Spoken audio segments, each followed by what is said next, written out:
How to use Kroger fuel points. Here's a step-by-step guide. First, you have to earn points. Every time you shop at Kroger or family stores, you will earn fuel points.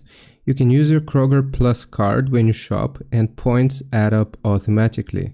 You will then have to go to a Kroger fuel center or a participating gas station.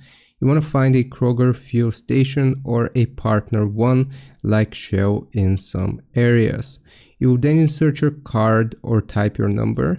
You want to swipe your Kroger Plus card at the pump or enter your phone number linked to your account. You will choose your reward. The screen will show your available fuel discounts. You can usually save 10 cents off per gallon, sometimes more if you've built up points. Fuel up, select your grade of fuel, pump your gas as normal, and you will see the discount automatically applied to your total. And here are some tips.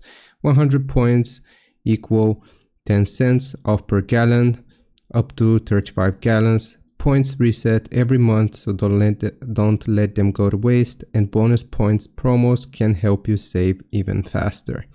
I hope this helps. Leave a like and sub. I'll see you next time.